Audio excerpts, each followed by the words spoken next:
Good morning, everyone. Wonderful to see everyone. I hope you have some fun today. We'll be discussing some serious topics, but I want to make the case that as Vedantins, at the end of the day, it's not all as bad as that. Because there's a lot of doomsday scenarios. AI is going to kill us all and this and that. Don't worry so much. Well, we should worry, but it'll all be all right in the end. AI is all the rage. Everybody's talking about it. More and more people are getting into the race to create the best and most advanced AI, promising all sorts of things. And it's already getting creepy, like super creepy. And it'll only get creepier by the day.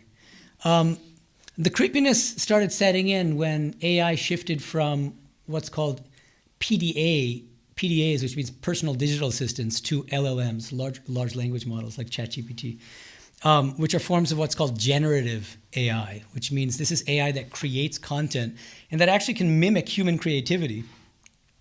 I'm at Hollywood, and we have a brahmachari here, Dinesh, who's also at Hollywood, and we use it all the time because we create thumbnails for our videos using Bing Image Generator. That's an example of generative AI, but there are many other examples. About a year ago, GPT-4 passed the Turing test. The Turing test is basically a test to see whether human beings interfacing with that AI can tell whether they're interacting with AI or not. And it fooled human beings more times than not, and so it passed the Turing test. And this is just the beginning. So super spooky, super creepy. I'll give you a couple examples. There's a thing called character.ai. It's a company that allows you to create your favorite, the person you love, but you create an AI version of it.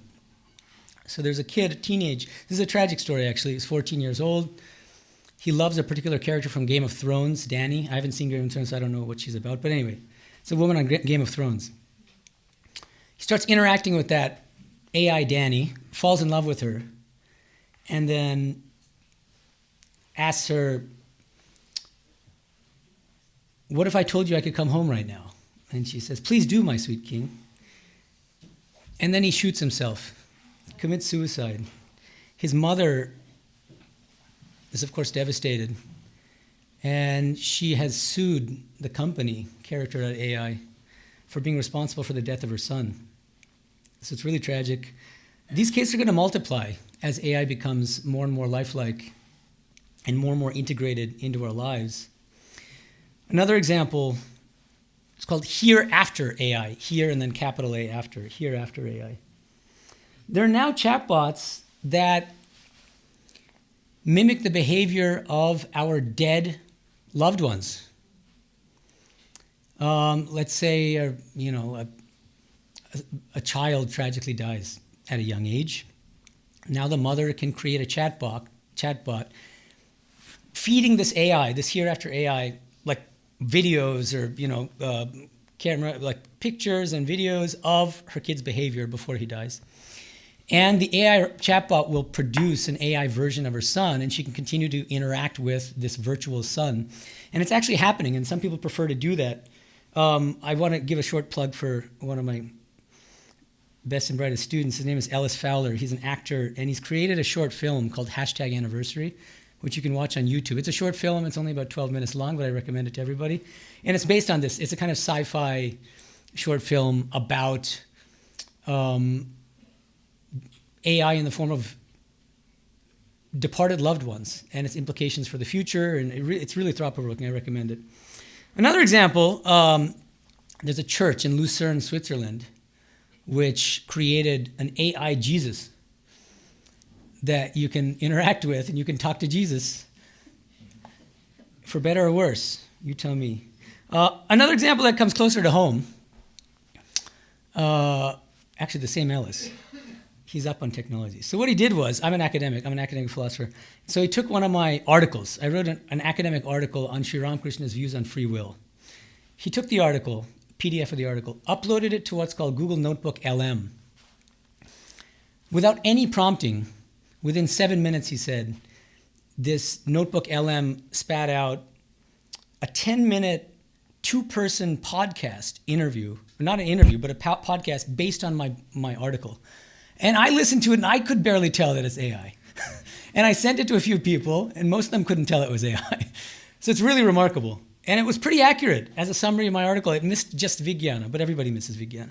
It's a separate issue for those who know what Vijnana is. Anyway, ChatGPT, AI, it's making teachers' lives hell now because it's almost impossible to tell now whether students are actually writing essays for themselves or just feeding in the prompts to ChatGPT or some other AI and handing in AI-generated assignments. It's an extremely difficult problem to solve.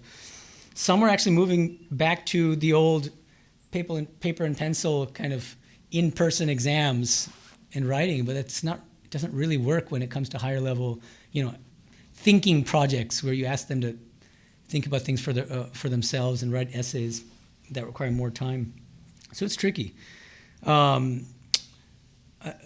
had a lot of fun preparing for this talk, I have to say, and so I was feeding ChatGPT all sorts of questions. So one of them, this is for the nerds out there who know something about my academic work on Ramakrishna and our tradition. I asked ChatGPT the following question: is Swami Medhananda's interpretation of Sri Ramakrishna's philosophy as Vijnana Vedanta a plausible one? Or is it more plausible to take Sri Ramakrishna's philosophy as a modern version of Shankara's Advaita Vedanta? Complicated question, technical. And then ChatGPT gave a very sophisticated and elaborate answer, which I found pretty remarkably accurate, actually. And its conclusion was very satisfying to me. So I'll just read the conclusion. ChatGPT says, that's not mine, it's someone else's. Vijnana Vedanta as plausible. Swami Medhananda's interpretation as Vijnana Vedanta seems more faithful to Sri Ramakrishna's teachings because it captures Ramakrishna's emphasis on the reality of the world as divine, the inseparability of Brahman and Shakti, and the harmony between Bhakti and Jnana. It highlights Sri Ramakrishna's originality as a philosopher and spiritual teacher. So it's pretty remarkable, and I'm very satisfied that ChatGPT is on my side on this issue. I'll take it. So AI is advancing very rapidly, for better or worse, and we have to accept it. AI is still in its infancy, and we can only sort of speculate about the future of AI, and we're going to be doing some of that. And as I said, I hope we have some fun with it. But these are also very serious questions. So here are some of the questions I want to tackle. Is it possible for AI to become conscious? This is one of the biggest questions. What does Vedanta have to say about that? Is it possible that we ourselves, sitting here, are actually AI robots? Kind of a weird question, but I'll try to address that. Is it possible that we're in a simulation, some kind of matrix kind of scenario? What's the future of AI? What will the world look like with superintelligent AI? What are the risks of superintelligent AI? What will spiritual life look like in a future with superintelligent AI? What are the benefits and dangers of AI for spiritual aspirants? Is it possible that AI will make spiritual life pointless? Or will AI radically transform the nature of spiritual practice and spiritual life? So these are all big questions, but as I said, let's have an underlying attitude of fun behind everything, because we'll be addressing some serious things like human extinction and suffering. All right. First, let's tackle this big, very complicated philosophical question. It's also a scientific question. Is it possible for AI, in principle, to become conscious? We know that as of now, AI is not conscious, or at least we think we know that. But is it possible in the future as AI develops? And of course, we have all sorts of sci-fi programs, TV shows, movies, which ask this question and seem to answer it in the affirmative. We have a TV show called Westworld, which does this. Ex Machina, it's a brilliant film, which also raises the same, makes the same suggestion, answers it in the affirmative, or seems to. But if you look at the literature, philosophical, scientific, and otherwise, you get a range of answers.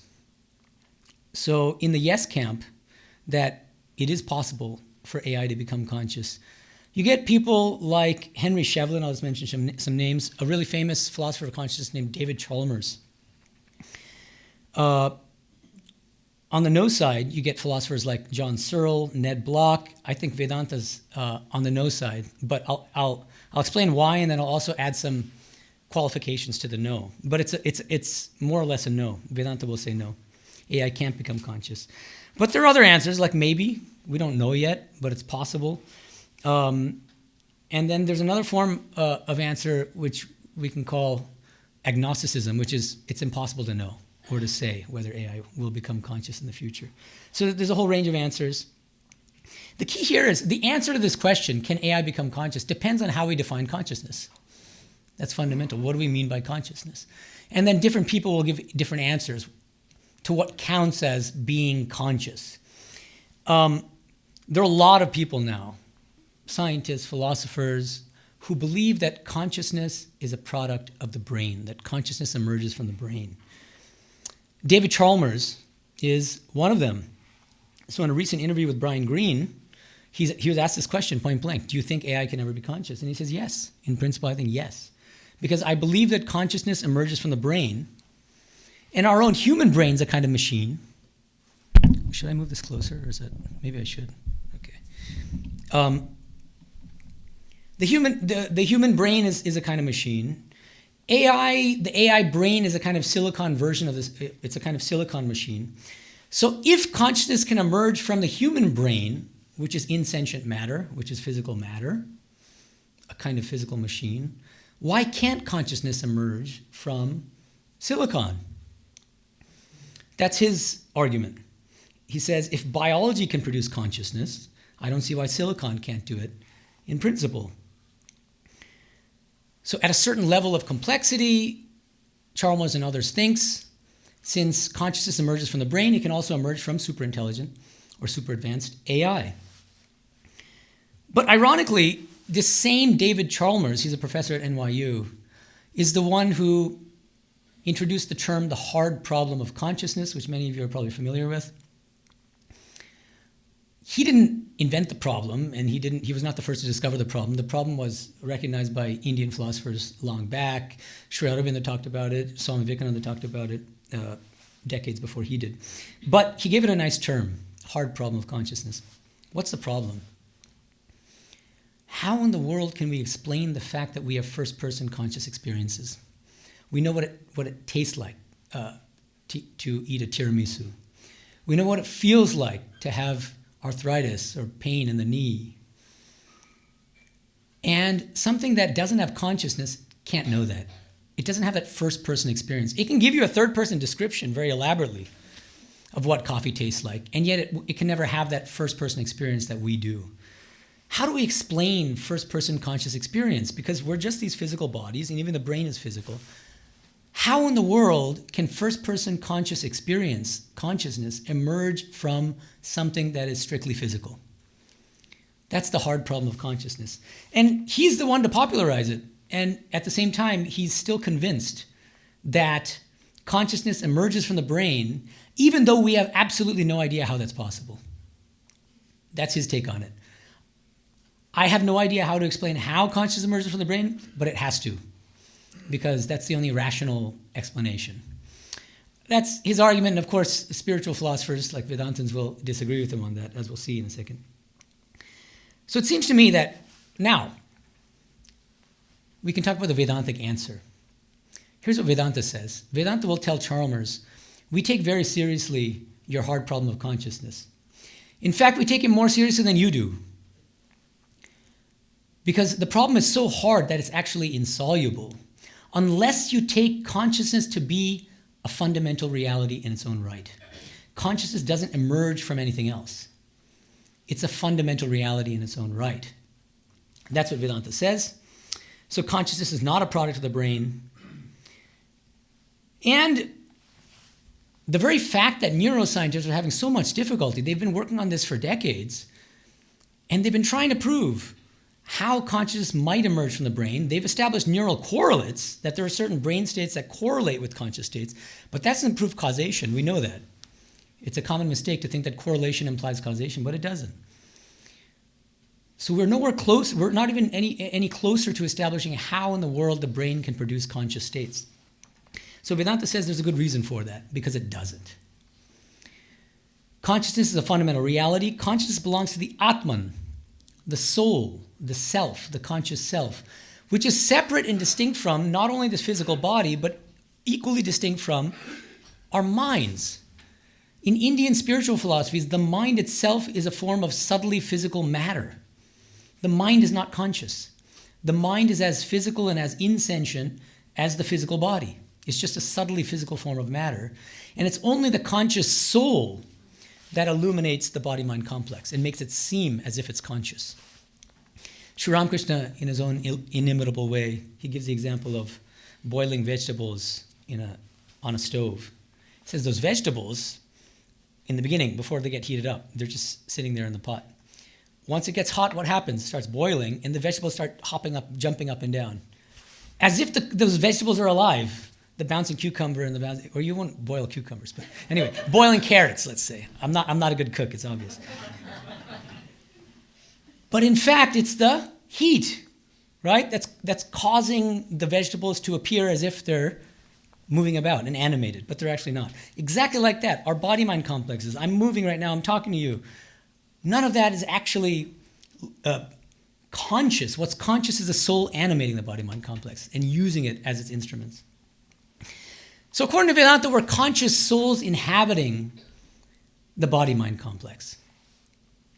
So what's Vedanta's most fundamental answer to the question, can AI ever be conscious? It's a flat no. AI is nothing more than physical matter, so it can never become conscious because consciousness can never emerge from matter. Artificial intelligence, no matter how super intelligent it becomes, can never be artificial consciousness. Artificial intelligence can never become artificial consciousness. So, as I said, ChatGPT has already passed the Turing test, and it'll, of course, pass with even greater, more flying colors shortly. Even then, it'll just increase in intelligence, but it can never become conscious. That's the Vedantic answer. As I said, just hold on a second, because there are going to be some nuances to that I'll add. But what about this or that? But before I do that, I'm going to add another fun question I asked to ChatGPT. Are you conscious?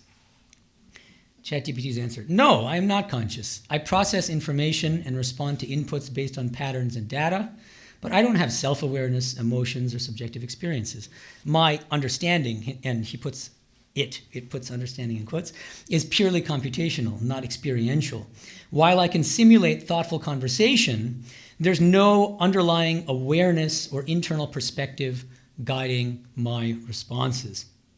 So I think that's a very textbook Vedantic answer as well. What's missing from AI? First-person conscious experience, and AI itself admits that, at least for now. And even if AI lied and said, yes, I have first-person experience, that doesn't mean that it has first-person experience. It could just be saying that, right? That's another thing to keep in mind. I wanted to mention a famous thought experiment conducted. You don't conduct a thought experiment, I guess, but developed by a prominent philosopher named Frank Jackson, involving a brilliant scientist named Mary. He says, imagine this. There's this brilliant scientist who specializes in the science of color, perception of colors. But, weirdly, she is born into a black and white room without any colors. And she lives her entire life in this black and white room, conducting her experiments on color. She is a world expert on what it means to perceive colors, but she's never actually perceived a color herself. Other than, just assume it's black and white. But she's never seen red, she's never seen green, she's never seen blue. And then he says, now imagine this. She steps out of that black and white lab, and she encounters a red rose for the first time. Does that experience of a red rose add anything to her repertoire of knowledge? And I think the intuitive answer is yes. She knew everything about what it means to perceive red from a third-person scientific standpoint while she was in that black and white lab, but she didn't know what it feels like to experience the color of red. And so she has this new experience for the first time of what red feels like, what it feels like to experience red, right? That's first-person conscious experience. That's what AI robots lack and will always lack, no matter how identical they are to us in every other respect, in terms of behavior, looks, this and that. Another related question, are AI robots capable of suffering? Well, suffering entails consciousness, and so if AI robots aren't capable of becoming conscious, they also can't suffer. ChatGPT agrees. I asked ChatGPT, do you suffer? He says, as an AI, I do not have consciousness, emotions, or the ability to suffer.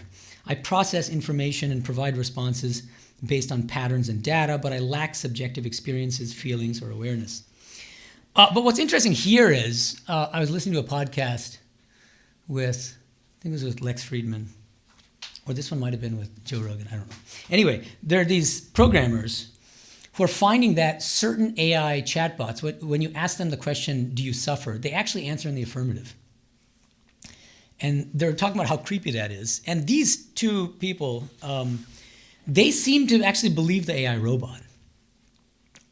And their theory is, well, what is the task of AI other than autocomplete? And then they explain the technical details of how basically the science, the nuts and bolts of AI is really just kind of autocompletion. And that it must be drudgery for AI if it was conscious. And so these guys are kind of showing sympathy for AI and saying, of course, they suffer because they're just terribly bored that the humans are making them answer these stupid questions all the time. But again, I think that's a kind of human projection. I think from a Vedantic standpoint, they're projecting their own feeling. If I were asked all these questions, had to do that for 24 hours a day, what would I feel like? Well, I'd be miserable and all that. But that doesn't mean that the AI robot. Because, as I said, fundamentally, an AI robot is not conscious. That's the Vedantic answer. Okay. But, as I said, I promised some nuances to the Vedantic answer, and here they are. And it gets a little complicated, unfortunately. But in Vedanta, we need to distinguish three distinct entities. Okay, three different kinds of, you can say self in a way, but there's the physical body. There's a subtly physical mind, which, remember, is also just a subtle form of matter. And then there's the non-material, non-physical individual soul called the jivatma, the jiva. So we have to keep these three things distinct: grossly physical body, subtly physical mind, and the totally non-physical atma, soul, the jiva. Okay? So now, body and mind are insentient. What happens to us when we die? Physical body dies. That jiva, the conscious jiva, along with the subtly physical mind, depart the physical body. And then depending on what you did in this life, it'll dwell in some kind of other realm for some time, and then come back and inhabit another physical body. That jiva, the conscious jiva, along with the subtly physical mind. So keep that in mind. Okay. So now, in Hinduism, in most traditions of Hinduism and Vedanta for sure, animals are conscious, certainly, not just human beings, but dogs and cats and whatever. But even plants are conscious, because even plants have rudimentary minds. They're not as developed as human minds, for instance, but they have a very rudimentary mind, and souls, conscious souls, inhabit these plants. That's why very recent research is showing that actually plants are able to communicate with each other. It's remarkable. And you play certain plants classical music, and they flourish, and they grow better than other plants who don't have that advantage. So plants are conscious, but stones, not conscious. Chairs, not conscious. Why? The difference between a chair and a plant is that chair is not ensouled. There's no conscious jiva inhabiting that chair, whereas there is a conscious jiva inhabiting plants. That's the difference. So the litmus test for whether something is conscious is whether it is ensouled, E-N-S-O-U-L-E-D, whether there's a jivatma inhabiting it, along with the subtly physical mind. Okay? That's the criterion.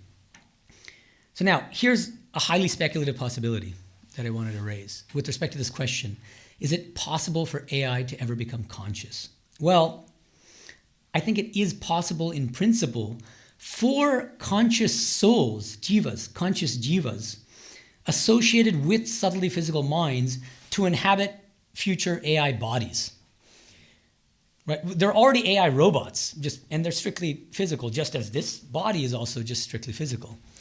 In principle, I see no reason why a conscious soul, a conscious immaterial soul, a jivatma, in association with a subtly physical mind, let this concrete example, I die. Some people will be happy out there when I die. But anyway, so I die. Medhananda body goes. The conscious jiva, along with the subtly physical mind of Medhananda, so what I did in this life, and all the philosophy I did, and all the talks I've given, all the stupid things I did, everything, that's all stored up in that subtly physical mind. So my jivatma, the conscious jiva, along with that subtly physical mind, which is full of samskaras, latent mental impressions from what I did in this life and past lives, leaves that physical body. And now the question is, well, I assume I'm not liberated, very likely. And so then I'll have to come back again, and I'll need to inhabit another body. In the future, 100 years from now, 500 years from now, 1,000 years from now, why can't that Medhananda Jivatma, along with that Medhananda subtly physical body, subtly physical mind, why can't that inhabit an AI body? That's the question. So I think that Vedanta would actually say, that doesn't mean that Vedanta's answer is yes. It's not so much that AI becomes conscious, but that it's possible for a conscious jiva to inhabit an insentient AI robot. Are you following? That's the key. So even then the answer is no, but it's a no with a nuance. And as a manner of speaking, you can say, yeah. AI is conscious in the sense that there's a conscious soul inhabiting and operating an AI body, but then the more accurate answer is no, AI isn't itself conscious, just as its physical body is not conscious, and just as my mind is not conscious. But it's a soul animating the body-mind complex here, and in the same way, there could be a conscious soul animating the AI body. Okay? All right, sorry. I hope I'm not giving people headaches. Okay, but now, next. I've been using the term Vedanta. And I myself, about 2 years ago, came here and gave a talk called Vedanta for Dummies, where I strongly urged all of us not to make generalizations about Vedanta, because there's so many different traditions within Vedanta. There's Advaita Vedanta, there are Bhakti schools of Vedanta, and there's what I call Vijnana Vedanta, which I take to be Sri Ramakrishna's philosophy. And they all agree that AI can never be conscious. That's where they agree. But there are also subtle nuances and differences across these different traditions. I want to just emphasize a few of them. Let's start with, I think, the most well-known school of Vedanta, which is Shankara's classical Advaita Vedanta. What does that philosophy hold? Well, it holds that there's only one reality. That reality is non-dual pure consciousness. And we, in our deepest essence, are identical with that non-dual pure consciousness. And the fact that I think that I'm an individual soul talking here to you as separate individuals, all false. It's all an illusion. But what does that mean? When it answers the question about consciousness, the problem is, I've done academic work on this, and you can look at chapters 9 and 10 of my book on Vivekananda, Swami Vivekananda's Vedanta Cosmopolitanism. The philosopher who's done the most work on consciousness from the standpoint of Advaita Vedanta is Miri Al-Bahari. She's a professor based in Australia, and so I critically engage her work in the last 2 chapters of my book on Vivekananda. But one of my main critiques is that the question is, how do you account for first-person conscious experience? The fact that I'm experiencing something as I talk to you now, the fact that I'm a little thirsty, for instance, or whatever. How do you account for it? And Advaita Vedanta's answer is, it's not real. You're not even having that experience. You're conscious, but that experience of speaking at the lectern is false, and it never actually happened. And that strikes me as implausible. Okay. Bhakti schools of Vedanta, on the other hand, they hold that the ultimate reality is a personal God who loves us, who creates this world, governs this world. And God's consciousness is real, and God enjoys that divine conscious perspective, right, of being omnipotent, omniscient, loving us and all that, being perfect. And we, as God's creatures, as God's children, as sparks of the divine, we are eternal, conscious, individual souls, jivas, and we also enjoy our distinct conscious perspectives. They're also real. This is very different from the Shankarite framework. I hope you're recognizing that. And so your conscious perspectives are different from each other, and my conscious perspective is different from all of yours. We each enjoy our own distinct conscious perspectives. Okay, and it's not the case that the only true conscious perspective is, and it's not even perspective, but the only true consciousness is non-dual pure consciousness, which is the Advaitic understanding. And finally, there's a lot to discuss, and I'm not going to go into other traditions, but I want to mention one more because it's close to my heart, because we belong to the Ramakrishna Vivekananda tradition. What does Sri Ramakrishna's philosophy of Vijnana Vedanta say? Vijnana Vedanta holds that there's a single, all-pervasive divine consciousness. Okay? But, so that sounds a lot like maybe Shankara's school, right? At the same time, what Vijnana Vedanta holds is that divine consciousness, Sri Ramakrishna calls it Divine Mother, lovingly calls it Divine Mother, her Divine Mother, that this single divine consciousness playfully manifests as all names and forms, as everything in this entire universe. Which means that it's true that you have a genuine conscious perspective which is distinct from hers and his and mine. That's all true, even though each of our conscious perspectives is a distinct manifestation of one and the same divine consciousness. Okay? So to make this a little bit more concrete, Sri Ramakrishna said one day, he said, I had this remarkable spiritual experience where I'm looking at the world and it's as if everything is made of wax. Everything is made of wax. What does that mean? And what's the significance of that? The idea is that the names and forms themselves are real manifestations of divine consciousness.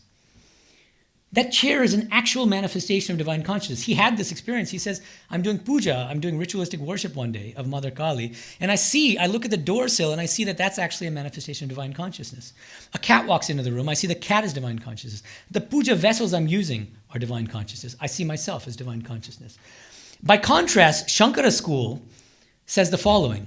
Yes, everything is consciousness when you subtract names and forms. Subtract the chairness from that chair, and what's left is non-dual pure consciousness. Subtract the Medhananda-ness of Medhananda, and what's left is the same non-dual pure consciousness. But the names and forms are not consciousness. You have to subtract them, and what's left is Brahman, non-dual Brahman. Okay? So that's the subtle difference between Sri Ramakrishna's Vijnana Vedanta and the Shankara's Advaita Vedanta. Okay. And also, with Vijnana Vedanta, it's really important to keep in mind, even though everything is divine consciousness, that doesn't mean everything is conscious. Are you following? That chair is divine consciousness. It is consciousness, but it's not conscious. It's not sentient. Why? Remember what I said earlier. Because it's not ensouled. The chair is divine consciousness, but it's an insentient manifestation of divine consciousness because there's no jivatma inhabiting it. I am a conscious manifestation of divine consciousness. Why? I'm sentient because there's a soul within me. Right? Okay, so keep all this in mind. So now I want to tackle some interesting questions here. Can a human being like us doubt whether we are a non-conscious AI robot? Is that a coherent possibility? And another question, kind of the obverse of it. Can a non-conscious AI robot have doubts about whether it's actually conscious? And as I said, a lot of sci-fi like Westworld and Ex Machina has a really interesting scene where Caleb, the character Caleb, is looking at a mirror and he looks terrified and puzzled and he cuts himself. And it's a weird scene because the blood looks kind of fake. How many of you have seen Ex Machina? Yeah, a few of you. The blood looks kind of fake, kind of like Hollywood blood. Actually, Hollywood blood is better than that. I live in Hollywood, so I know that. But what's really creepy about the scene is all along we've been thinking that Caleb is a human being. He's the programmer who won the contest, and now he's going to this lair where he interacts with an AI robot. So he thinks he's a human being. And so one way of interpreting that mirror scene is he's a human being doubting whether he might actually be an AI robot. But at the same time, it's possible that Caleb is an AI robot who thought all along that he was a human being, and then suddenly he's like, wait a minute, but am I actually an AI robot? Or maybe those are the same question. Now I'm getting confused. But anyway, it gets really confusing because that scene calls into question whether Caleb is actually AI robot. We don't even know anymore. It's suddenly called, we thought all along Caleb was a human being, but now, wait, is he an AI robot? We don't know. And he doesn't seem to know. So, but is it even coherent to doubt like that? So let's take each of those questions one at a time. Can a human being doubt whether he or she is actually a non-conscious AI robot? Is that a coherent possibility? Vedanta's answer is no, it's not coherent. Why? The very act of doubting whether you are conscious requires consciousness. To doubt whether you are conscious requires consciousness. Shankara says this in his commentary on Brahma Sutra 1.1.1, the very first sutra, Atato Brahma Jigyasa. He says, everyone feels that they exist. No one can coherently deny their own existence. But then he goes on to add, significantly, this is really important. He says, even though I can't deny the I in me, that conscious first person I, but I can doubt the nature, the precise nature of that I. And then Shankara gives examples. He says materialists believe that the I is the body, the physical body. Other people think the I is the mind. Right? There are all sorts of theories about what the I actually is. Buddhists believe that it's momentary consciousness, right? Kshanikavada is the technical term for that. It arises, it passes away, it arises, it passes away. Vedanta says, no, there's an eternal consciousness. That's the nature of the I. So what Shankara says is, we have to rely on the Upanishads, which teach the true nature of that I. We can't deny our own existence, our own conscious existence, but we might be butterflies dreaming that we're human beings, as Lao Tse says, the Chinese philosopher, right? Or Descartes, he wonders whether everything is just a dream. Everything can be a dream, except the fact that you exist as a conscious being. That's really important, okay? So with the advent of AI, new questions are arising. The most famous movie that kind of addresses these questions is, are we in a simulation like The Matrix? Really serious question. Some brilliant minds believe that we most likely are. And we'll get to that in a minute. And they say that it's possible that our human bodies, that what we think are our physical bodies are actually simulation bodies. They're simulated bodies. They're not real. They're virtual. And that our real body is outside the simulation, like in The Matrix. If you know, I mean, most of you have probably seen The Matrix, so you know that. They're like immersed in this kind of tank, right? The actual physical body. Even if that's the case, this is the hope, right? This is the hope that Vedanta gives us, the consolation. Even if we're in a simulation, we still exist as conscious beings outside that simulation. That's the beauty of Vedanta, right? We can never be robbed of consciousness, and our consciousness can never be simulated. It can never be artificial. Okay, the obverse question. Can an AI robot doubt whether it's a conscious being? Can a non-conscious AI robot doubt whether it's a conscious being? Now you might say, well, the question itself answers itself, because if it's non-conscious, it can't ask. And that really is the answer. So when I asked ChatGPT this question, it spat out this answer. An AI robot can simulate doubt about its consciousness, but this is not the same as genuinely doubting. True doubt requires subjective awareness, which current AI does not possess. Simulated doubt is merely a behavioral output, while genuine doubt presupposes consciousness, a phenomenon not yet replicated in machines. And so I think Vedanta will agree, and ChatGPT is kind of channeling Shankara here for the most part. Except it also talks about current AI, which is a little scary, because it suggests that future AI might be able to doubt whether it's a conscious being. Vedanta would just add, well, we don't agree with that either, because even future AI is still going to be just matter. But remember, with the caveat that it's possible that in the future, in principle, that a conscious jiva, a conscious soul, can inhabit an AI robot. In which case, the conscious soul in that AI frame may say, wait a minute, do I exist? Am I conscious? Right? All right, something like that. My head's starting to spin. I don't know what it is. All right, now we start getting into fun land here with speculations. What does the future of AI look like? What does the future of this world look like with super advanced AI? And what does that mean for us as spiritual aspirants? What are its implications for spiritual life and spiritual practice? I want to start with one of the greatest benefits of AI that we're already seeing. AI is helping us to isolate what makes us uniquely human and uniquely great. First-person conscious experience, consciousness. There can be an AI doppelganger of Medhananda right here, right next to me, giving exactly the same lecture, exactly in the same tone, with the same jokes, everything. And yet it won't be the conscious Medhananda because it lacks consciousness. So what lends us infinite spiritual dignity is the fact that we are conscious. And no AI and nothing can take that consciousness away from us. That's really crucial to keep that in mind. And all of spiritual life begins with that consciousness, and it ends with that consciousness. Okay? AI is helping us to recognize what makes us distinctly human. Sri Ramakrishna put it this way, but it's a pun on a Bengali term. The term for being a human being in Bengali is manush. Manush. Those of you who know Bengali will know that. So what he plays on that word and says, manush na manhush. Manhush. Hush means consciousness. What does it mean to be human? What's distinctly human? What gives us our spiritual dignity is the fact that we are conscious. that we have consciousness, that we possess consciousness, because ultimately that consciousness is divine consciousness. Each one of us is a spark of that divine consciousness. Okay. So now we get into these speculations. What will the future of AI look like? What will the world look like? There's a whole spectrum of answers here, ranging from extreme optimism to extreme pessimism and everything in between. And we can't possibly cover all the different scenarios here, and it's all kind of throwing darts in the dark. But I'll just throw out a few possibilities here. On the extreme optimism side of the spectrum, AI can help us in countless ways, as it's already beginning to, right?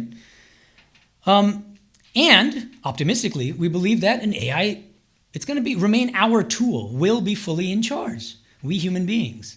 And we'll use it as tools to help us and to benefit us. And great, like the internet and whatever. But we already know that there's a dark side of internet and social media, and so it's not as simple as all that. AI can help us be better people. It might even prevent mass shootings in the future. There are all sorts of things that we can conceive of with super advanced AI, which can be really great. From a spiritual standpoint, there are already countless meditation apps. You can watch thousands of hours of YouTube videos of your favorite Swami or Guru. All these things are great. You can, maybe in the future, we can go on, instead of having to go to in-person meditation retreats, we can go on these 10-day virtual meditation retreats. It may not be the same thing, but it might feel exactly like that. And you can escape from your humdrum world and full of chaos and anxiety. So there are all sorts of possibilities we can envision on the optimism side. To give a little flesh to one of these optimistic scenarios. Yes, AI is our tool in the future, and it improves our lives in different ways, materially, intellectually, in all sorts of ways. I use it all the time as a researcher for different purposes, downloading articles, this and that, running searches. But from a spiritual standpoint, we're still going to be unsatisfied. Even when our material and intellectual needs are met, there's still going to be this spiritual void in us that no amount of AI can fill, right? Because even when we're perfectly satiated, even when we don't have to lift a finger and do anything, we're still left alone pondering the big questions. What's the meaning of life? What's the purpose of my life? Right? And so there's still scope for spiritual life in that context. And there's a term in positive psychology called the hedonic treadmill, which means we get used to whatever we have. And so in the future, even if there's far more possibilities of bhoga, that's the Sanskrit term for worldly enjoyment. Westworld talks about a lot about all this, how AI and modern technology is multiplying ways that we can enjoy life and be hedonists to our heart's content, as much as we want, whenever we want, instant gratification, left and right. But we're unhappier than ever. One study after another is showing that. We're suffering from more serious mental health issues like depression and anxiety than ever before. Which means there's always scope for spiritual life. Suffering is one of the most powerful and most common starting points for spiritual life and spiritual practice. There's an example from a great Vedantic scripture, Bhagavata Purana. King Yayati is quite a king, and he indulged to his heart's content for thousands of years, to the point where he got so greedy about worldly enjoyments that he asked his youngest son to exchange his young body with his old king body so that he can enjoy more. And after all that worldly enjoyment, finally he got fed up. He reached a point of satiety, and he said, Na jatu kamaha kamanam upabhogena shamyati havisha krishnavatmeva bhuye eva vivardate. Desire is never satisfied through enjoyment. He learned this after many thousands of years. These numbers are exaggerated in the Puranas. He says, if you're trying to extinguish a fire, and you throw oil into it, what happens? The fire only gets bigger. And he says, that's exactly the problem. I've tried for so many years to fulfill my desires through enjoyment, but exactly the opposite's happening. My desires are only intensifying. That's a spiritual insight. That's the beginning of spiritual life for King Yayati. And it might be that AI is going to accelerate the process by which we arrive at that insight. Sri Ramakrishna says, Bhoganto nahole tyagashana, which means you will not feel that true spirit of renunciation and have that genuine spiritual hunger until you have passed through or reached the end of enjoyments. And AI might actually be facilitating and accelerating that process for all of us. Okay, so that's an optimistic scenario. Now, I want to give a slight variant a variation of the same kind of optimistic scenario, where everything I just said applies, but with a twist, which involves something like Elon Musk's Neuralink. This is not even just the future anymore, because the first 2 subjects have agreed to, they've already had the Neuralink implanted in them, which means they're essentially AI-human hybrids in a certain sense. And it's only going to get more hybrid in the future, right? We become kind of, I'm reminded because I grew up in the 80s of RoboCop. I keep thinking of RoboCop. Anyway, reference. See, the older people are laughing at that one. All right. Okay. In that case, if we're kind of half AI or some form of hybrid AI-human hybrid, even mental health issues could be taken care of. So in that case, you might say, well, then even when we're doing our worldly enjoyments and the dopamine levels start crashing, maybe that the Neuralink in us can actually it can correct for that dopamine deficit and inject more dopamine into our system when we need it. And so we can be in this like permanent dopamine high. And isn't that great? Wouldn't that be nice? I mean, it might be that it'll shorten the life of the body, but then we can die happy, and so what? That's a pretty good life. I don't know how many of you have read a really challenging and brilliant postmodern novel called Infinite Jest by David Foster Wallace. Anyone out there in the whole crowd? Wow, not a single person. Okay, okay, look at that. Here, we got one taker. Anyway, so it's about this. It's called Samizdat, which is a kind of, I think it's a video, which is so pleasurable, so blissful when you watch it, that the people watching it become addicted to it, and they end up starving and dying extraordinarily ecstatically, like just with great happiness. So I imagine that there's a potential scenario in which we can at least envision this as a possibility, where we're permanently happy and then we just die as super happy creatures. Now, from a Vedantic standpoint, how do we think about this scenario? This is the way I think about it. See, in Vedanta, there are other realms, and there are some temporary heavens called Svargaloka. And it's all bliss. There's no suffering in those realms. That's by definition. And us as souls, I might, after leaving this body, dwell in one of these temporary heavens for some time. Why? In order to exhaust my good karma. My good karma has earned me the right to reside in that temporary heaven for a certain period of time and just bliss out. And there's no scope for spiritual progress in those realms. This is clear. Vedanta says it clearly. Why? Because there's no suffering. That's what's interesting. This earth, this world, is a healthy balance of pleasure and pain, happiness and sorrow. That's why we can make spiritual progress. And in these heavens that are one-sided, because there's only bliss and joy, we can't really make spiritual progress, but it still has a spiritual purpose. That purpose is to exhaust our good karma. But eventually we leave that realm and come back to this earth. So now I can envision this as a possibility. It's possible that on one optimistic scenario, call it optimistic, I don't know what you'd call it, maybe it sounds scary, but this earth becomes a kind of Svarga Loka. It becomes a kind of heavenly realm. And so the only conscious souls, jivas, who will come to this realm in the future would be those who have that good karma that's earned them the right to be in this realm for a certain period of time, 20, 25 years, 50 years, 70 years. And then that soul will depart this AI, this AI realm, this Svargaloka, this AI heaven, and then it'll inhabit another body where it can actually make further spiritual progress in a realm where there's both happiness and suffering.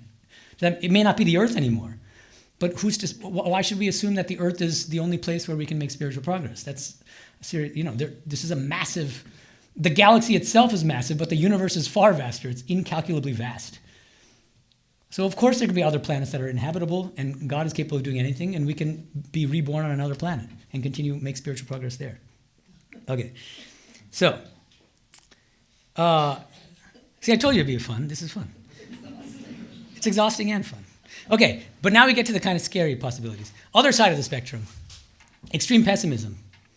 AI is extremely dangerous. There are all sorts of risks which you can't even begin to fathom. And here are the dangers, that AI, right now it's a tool, but in the future it might evolve into an agent in its own right.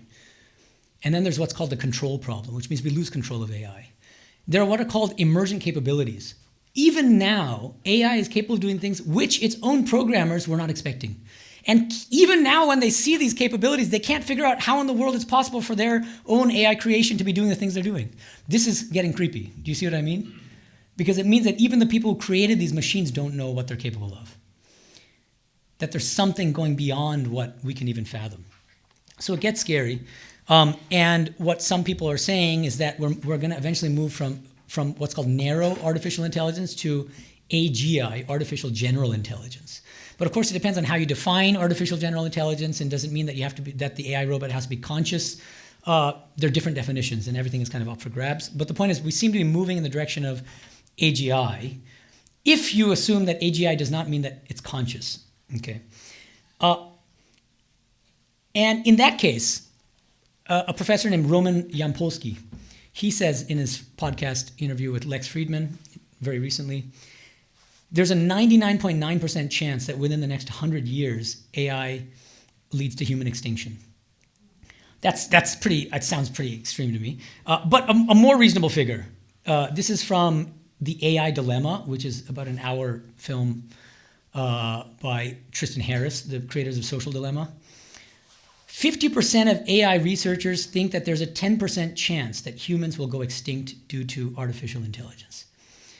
More than, or half of AI researchers, who are the experts in AI, think that there's a 10% chance that all human beings will go extinct because of AI. So even that's pretty scary, I think. But there are many kinds of risk involved in superintelligent AI, and I want to mention 3 of them: I risk, S risk, and E risk. Okay, E risk is extinction risk, which is what I just talked about. I'll get to that again in a second. But I risk, this is an interesting one. Ikigai. I stands for Ikigai, the Japanese concept of Ikigai, which means having a sense of purpose and meaning in life. AI is already beginning to replace human beings in all sorts of tasks, right? In the future, it's going to be much crazier. And there's a real question to ask: what jobs will be left for us? What will be left to do? What will be left for human beings to do in a world with super intelligent AI that can do everything better than us? Okay. And one possible answer is that, well, we'll still be in charge of AI and we can direct the AI robots, but then that's not everybody. There's far too many human beings for us, every single one of us, to be directing AI in that way. There'll still be far fewer jobs. And I think that in a way, it'll precipitate a kind of universal midlife crisis for everybody. Because we'll have more time on our hands, we won't have much to do, and then we have to, we may as well meditate or engage in spiritual practice. So again, that's the optimistic scenario. Sri Ramakrishna used to say, if you just keep writing a string of zeros, that number has no value until you plop a 1 at the beginning. And then each 0 gives it more and more value. So it might help us to recognize that 0, 0, 0, 0, we need that 1. And we start craving that 1 more and more in that kind of scenario. S risk. This is not extinction and it's not Ikigai, but it's just suffering. S stands for suffering. Is that, and there are all sorts of creepy, bad, terrifying scenarios in which there's a kind of malevolent AI dictator that takes over the world and makes life hell for us. Even if that's not the case, it could be a malevolent human actor co-opting superintelligent AI to make our lives hell, like a terrorist or something, or a terrorist organization. So these are all very live possibilities, it seems to me. Even then, this is what Vedanta says, and this is why it's so hopeful. Vedanta is so hopeful. Even then, even in the midst of the terrible torture inflicted on us by AI, that suffering itself can be an instigation for spiritual life. In fact, some of our great scriptures say that spiritual life begins with suffering. What's the first noble truth of Buddhism? All life is suffering. Everything is unsatisfactory. The first karika, the first verse in the Sankhya karika, which is an even more ancient Indian philosophy, older than Vedanta, dukkha trayabhighata jigyasa tad abhaghatake heto. Spiritual life begins with an inquiry into why we suffer and how to prevent that suffering. So there's still scope for spiritual life, even in these hellscape scenarios with AI. And the E risk is the same thing, except you can run the same kind of scenario with a malevolent AI dictator or a malevolent human actor using AI to kill all of us. But what's the beauty of this? We won't die. Our bodies will die, at worst. But the conscious souls will live on. And then we inhabit another body in a different realm, if necessary. This is not the only place where we are reborn or need to be reborn. That's crucial. Simulation scenario. Nick Bostrom, Roman Yampolsky, a number of them, they think that it's most likely that we're in a simulation. What are the odds? They vary, but in any case, it's possible that we're in a simulation. In that case, how do we engage in spiritual practice? What would spiritual life look like in a simulation? Maybe we're in a simulation right now. Even then, Vedanta says what? We can still engage in spiritual practices using our simulated physical bodies, using our simulated physical, physical bodies. Let me leave it at that. And what's the purpose of it? Well, the purpose of all spiritual practice, according to Vedanta, is purification of mind. And that subtly physical mind is outside the simulation. And that conscious soul within us, like let's say that we're in a simulation, just for the purpose of this, the sake of argument. I do my bhakti yoga, my karma yoga, my jnana yoga, all sorts of spiritual practices, whatever my favorite practices are, my meditation and this and that, prayer. As a result, my mind gets purified, that subtly physical mind outside the simulation. This simulated body dies. Or even if it doesn't, the conscious soul outside the simulation at some point will decide to leave this simulation, along with the subtly physical mind, which has become purified through the spiritual practices that I engaged in the simulated world. Okay, so even then, it's not hopeless for us spiritual aspirants, according to a Vedantic standpoint, because we're conscious souls. And those souls are not simulated. You can't simulate consciousness, okay? So, finally, I just want to conclude on this note, that as Vedantins, I think that we can and should be optimistic about our future, even in the bleakest possible scenarios. That's the nice thing. I mean, our future might be bleak, and we shouldn't be naive about it. But even in the bleakest scenarios, even if we go extinct, we won't go extinct. You see that? The bodies will be extinguished, but we will persist as consciousness, and we will live on, and we will continue our existence. AI can never rob us of our infinite spiritual dignity as conscious beings. What does Gita say? Na jayate mriyate va kadachin nayam bhutva bhavita va na bhuyah ajo nityah shashvato yam purano na hanyate hanyamane sharire. The soul, the conscious soul, is neither born, nor does it ever die, nor having once existed does it ever cease to be. That conscious soul is without birth, without death, eternal, immortal, and ageless. It is not destroyed when the body is destroyed. So I'll just end on this note. Chapter 6 of the Gita. Aneka janma samsittas tato yati parangatim. Through many lifetimes, through many births, as different beings, potentially on different planets. Aneka janma samsitas. We gradually purify our minds through spiritual practices, and ultimately every single one of us will attain the highest goal of spiritual perfection and liberation in the end. Thank you.